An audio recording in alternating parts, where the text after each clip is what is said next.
wraps the left side of his face.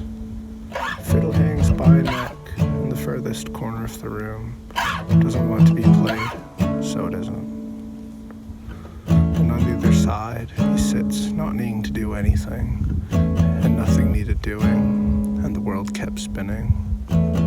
This is when the earth suspends you, all still.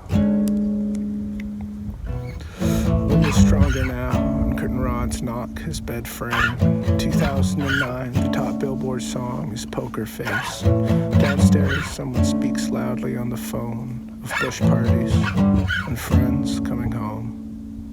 And Mountain looks down at the house built to iteration, moving out in all directions every time a baby was born there, bearing witness to the ways that human life will change its landscape.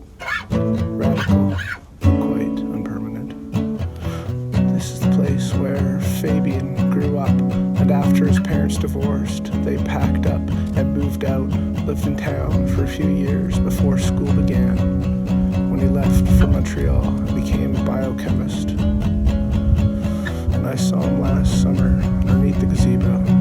He was watching his kids run around, sitting with his wife and laughing and I, thinking about what he would have now if he had stayed. But things still have turned out this way.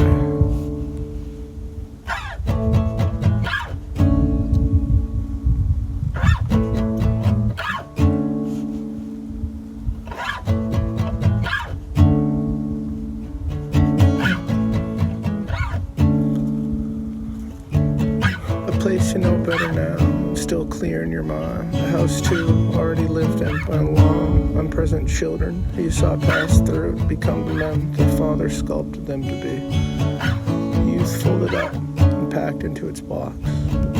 Seen in the dark on late New Year's Eve. This conjoined twin rooms where you heard four kids cautiously touching and passed out through the window on that black and fruitless night. The moon cast itself across the field of buried dandelions, shouting something of old springs before long darkness came for them, lying beneath friends and family surrounding violent, coursed flame that burned next to a barn, that pulsed all light and sound against pitch canvas, one moving far faster than the other. This is how our 2014 was brought in, foreshadows our longest one night and year, quietly reverses itself again, just enough to begin where they once both started, and few resolutions are made. This is the place where the twins grew up, and when it was time to leave home and go south, they packed up and moved out to a house one door down with their own childhood home, a building vacant of history, or at least one I'll ever know. One night they ran over their deaf-blind dog in the driveway and watched her sister mourn deeply for the rest of her few days.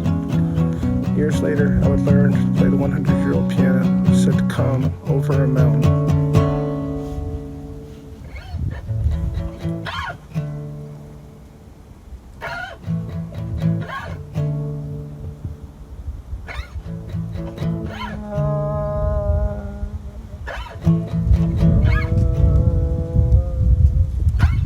It's your house now, but it remains unknown.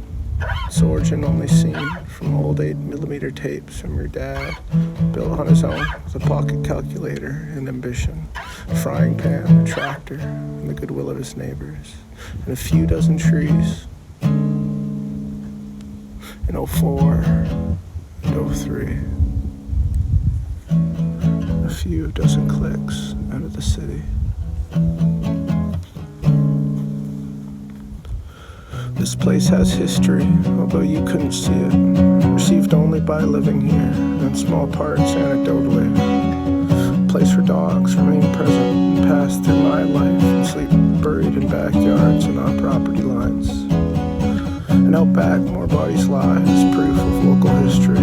Turn swiftly, completely, though it has, and will always make this place like the thunder that shocks straight through spines in summer weather, and still captivates completely.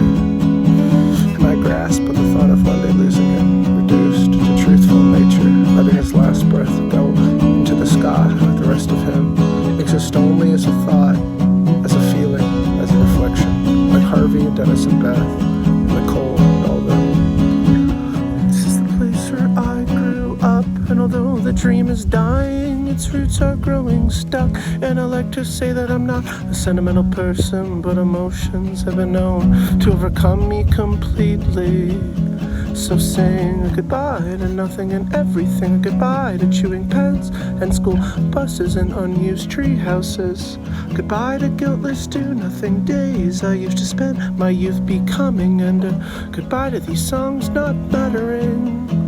A goodbye.